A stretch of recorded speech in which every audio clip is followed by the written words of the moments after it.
Hey guys, and a very warm welcome to Friday Fretworks. So, for those of you who didn't see, 2 weeks ago I did a video on the Clont KTR. The broader question of the video being, was it worth the hype? It was a little bit of a run through of all its sounds, etc, etc. But, rather surprisingly, the star, the kind of unwitting star of that video, at least in the comments and in the questions that I've been bombarded with on Instagram in particular ever since, was the Yamaha Revstar guitar that I used, which, for those who didn't see that video, is this guitar here. It is the relatively new to me at least, but I don't think it's a especially new model, 502 in shot black with a wrap over bridge, P90s, push-pull dry switch on the tone control, dot inlay, and the usual Yamaha headstock.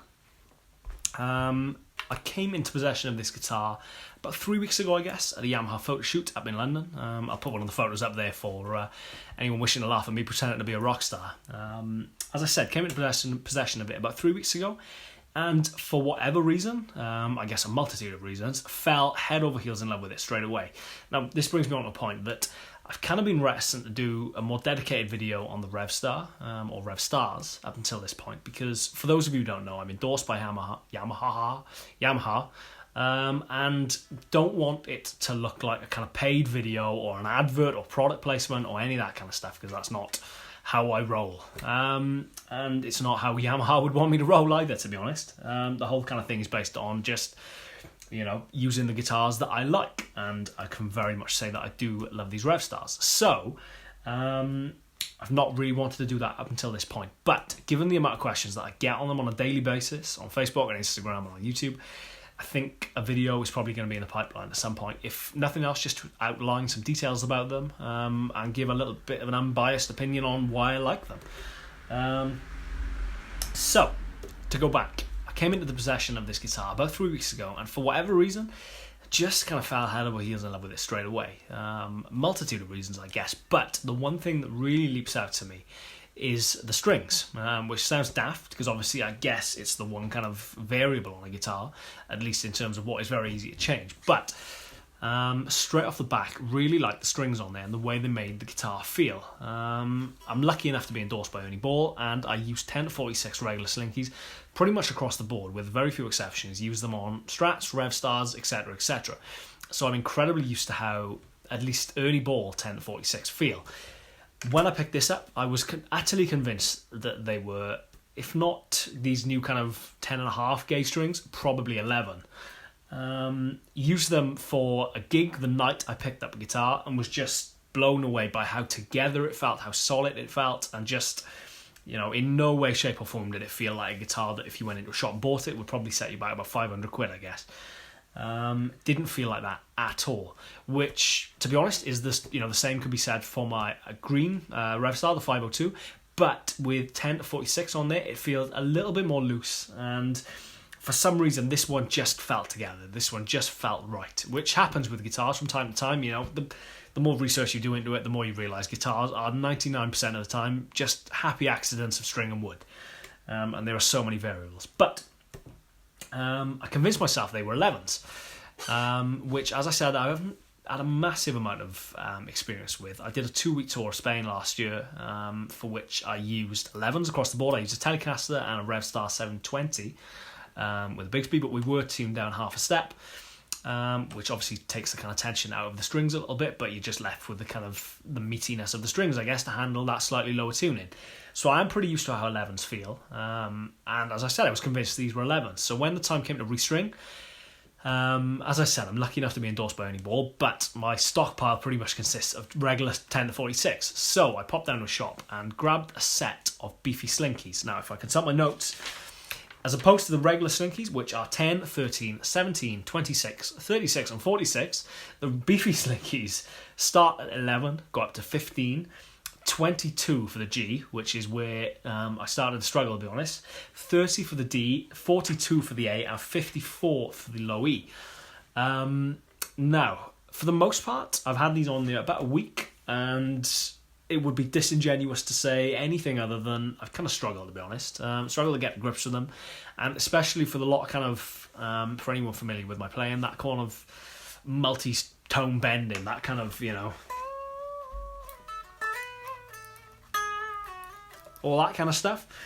I've struggled to do that, especially on the G and on the D string. The B and the E are fine, and I very much like the 54 on the low E, but it's the A, the D, and the G which are kind of be blowing my mind, to be honest, and not in a good way. So I'm going to take them off and stick 10 to 46 back on there. But before I did that, I thought it would be a cool idea for a video to try and get to the bottom of the age-old question of whether thicker strings sound better. Now, if you're a fan of people like Josh Smith or Stevie Ray Vaughan or any of those guys that are renowned for using thick strings, yes is the answer. If you're a fan of Billy Gibbons, if you're a fan of Jimmy Page or any of the guys renowned for using thinner strings, no is the answer. Obviously thinner strings sound better, but then if you listen to Stevie Ray Vaughan, obviously thicker strings sound better. You can see what I'm getting at. I think it's one of those questions without a definitive answer, and ultimately you're going to sound better if you're playing a gauge of string that you're comfortable with and not kind of fighting against, I guess. And that can go both ways. If you're fighting against a string that you feel is too thin and feels like, you know, a piece of spaghetti under your fingers, you're not going to play at your full potential. But then likewise, if it goes the other way and you're trying to fight against something that is ludicrously thick, and you're not going to be able to bend properly, you're not going to be able to intonate your playing properly, and it's going to be a disaster. So I think ultimately there's no definitive answer to this question, but I thought it was very much worth a look. Just a direct comparison between the beefy slinkies, so 11 to 54, and my usual 10 to 46, and try and get to the bottom of, at least to you, what sounds better. As I've said, I've been struggling with these, so I think, at least to my ears, the 10 to 46 are probably going to sound better, just because it's what I'm used to, and it's what I'm used to playing at the end of the day, so I'm going to feel a little bit more comfortable. But I think my next port of call is definitely going to be a set of regular slinkies, not regular slinkies, power slinkies rather. The next one's up, I do believe the 11's, the purple pack, on here, to see what they feel like.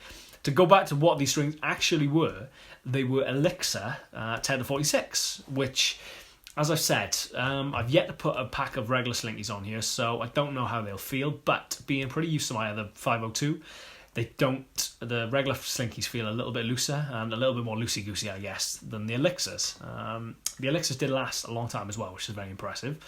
But, as I said, we're going to stick some regular slinkies on here and see how we get on, and I'm going to leave it entirely to you to decide which ones you prefer the tone of.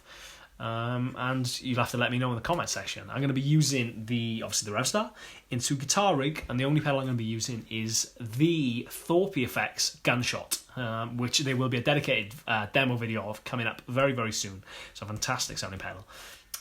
But let's take it away. So first, just to point out, we're going to have 11s, and secondly, we're going to have 10s. If you do enjoy these videos, as ever, please do subscribe if you haven't already. Check me out on Facebook, YouTube, you're on YouTube, Instagram, all that kind of good stuff. And I shall see you next week for another episode of Friday Fretworks. Cheers, guys.